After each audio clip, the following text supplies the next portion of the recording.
दोस्तों, क्या आपको पता है कि पूरी मैथ्स की दुनिया सिर्फ कुछ संख्या पर ही टिकी है।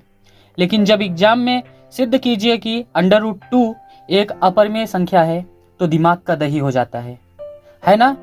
डोंट वरी, आज हम इस रियल नंबर के भूत को हमेशा के लिए भगा देंगे। स्वागत है आपका मशहूर कोचिंग संस्थान पर। तो दोस्तों, आज इस वीडियो में हम उन सभी टॉपिक पर चर्चा करेंगे जो किसी अन्य वीडियो में आपको नहीं मिलेगा। आपको इस वीडियो से सारा का सारा आपका वास्तविक संख्या का जो मूल चीजें हैं, अर्थात जो सूत्र है, परिभाषा है, वो सारी चीजें मैं यहाँ से आपको देने वाला हूँ। तो सबसे पहले चलिए हम वास्तविक संख्याओं में जो है जान लेते हैं कि वास्तविक संख्याएं क्या होती हैं और वास्तविक संख्याओं को किस तरह से हम परिभाषित करते हैं। तो ध्यान दीजिएगा, वास्तविक संख्याएं क्या है? वास्तविक संख्याएं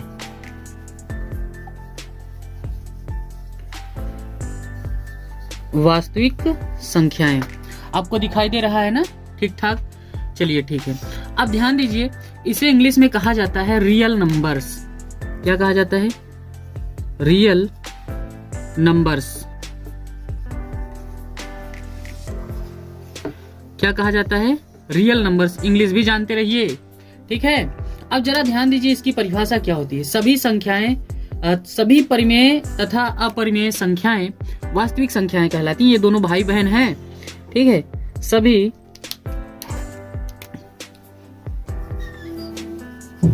कैसी संख्याएं? परिमेय व अपरिमेय संख्याएं।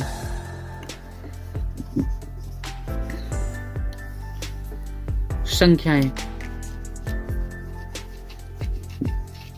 क्या कहलाती हैं? वास्तविक संख्याएं कहलाती हैं। अब ये परिमेय संख्याएं क्या है, अपरिमेय संख्याएं क्या है, वो सारी बातों को हम लोग समझेंगे। क्या कहलाती हैं? परिमेय तथा अपरिमेय संख्याएं वास्तविक संख्याएं कहलाती हैं।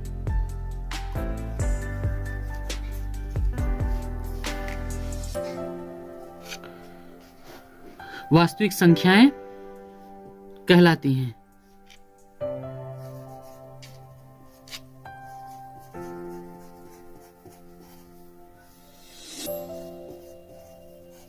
ये हो गया।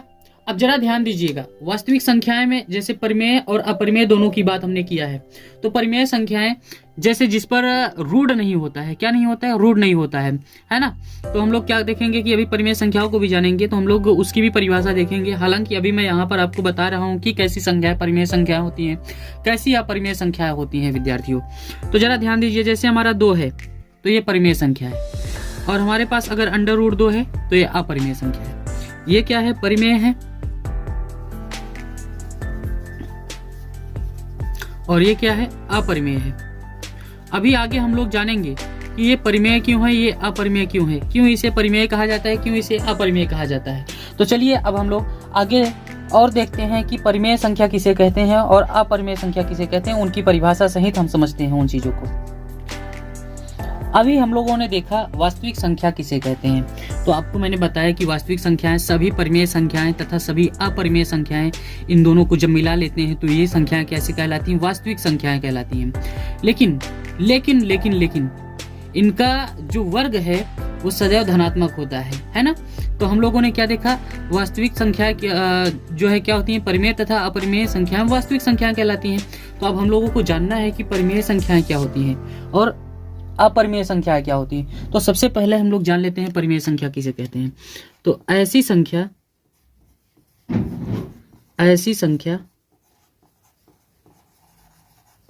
जिसे P/Q के रूप में लिखा जाता है, रूप में लिखा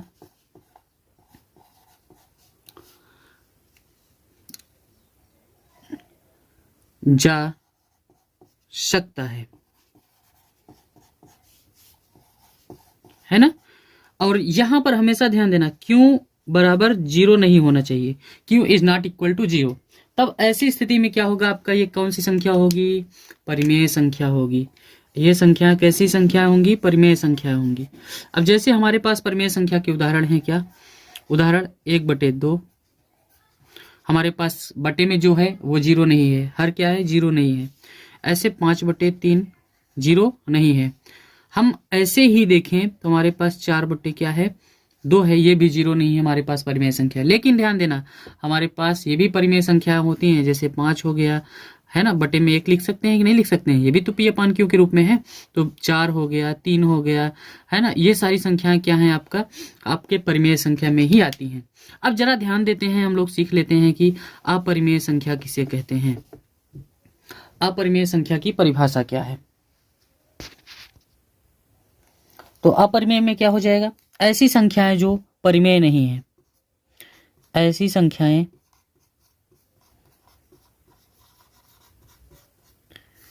जो परिमेय नहीं है।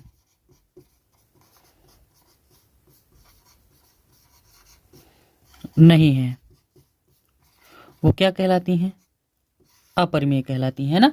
ऐसी संख्याएं जो परिमेय नहीं है अपरिमेय कहलाती हैं।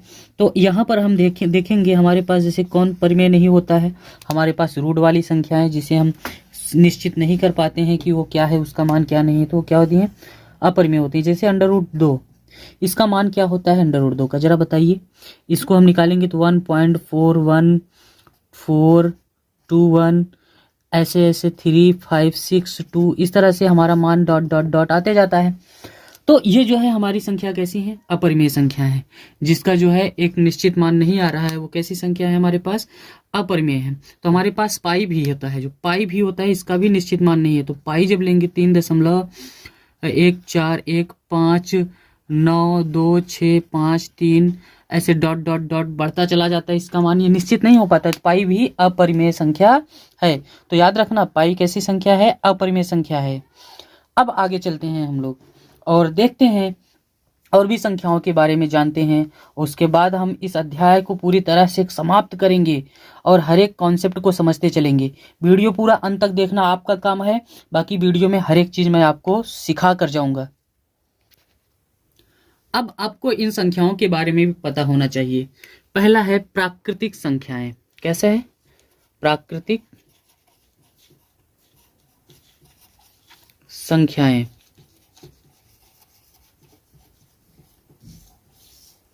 इसके बारे में भी पता होना चाहिए, है ना। इसे प्राकृत भी कहते हैं, प्राकृत ऐसे प्राकृत भी कह सकते हैं आप, जैसे प्राकृतिक कह सकते हैं, प्राकृत भी कह सकते हैं, इसमें कोई गलत नहीं है, ठीक है। प्राकृत संख्याएं या प्राकृतिक संख्याएं, है ना। उसके बाद दूसरी आती है सम संख्याएं। क्या होती हैं, सम संख्याएं। सारी संख्याओं के बारे में हम लोग जानेंगे, ठीक है, ताकि कोई भी चीज आपका मिस ना होने पाए। फिर उसके बाद आती हैं आपका विषम संख्याएं।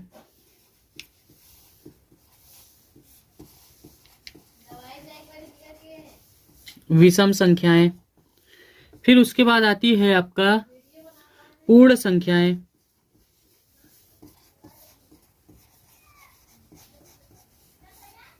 है ना, पूर्ण संख्याएं। फिर आता है आपका पूर्णांक संख्याएं, पूर्णांक संख्याएं।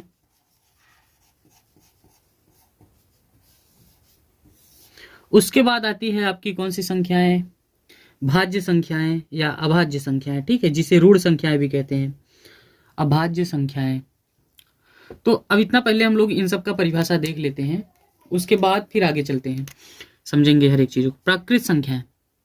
प्राकृत संख्याएं की परिभाषा क्या होती है, जो गिनती में प्रयोग होने वाली संख्याएं रहती हैं उनका समुच्चय ही क्या कहलाता है, प्राकृतिक संख्याएं कहलाता है। या ऐसी संख्याएं जिन्हें गिना जा सके, ऐसी संख्याएं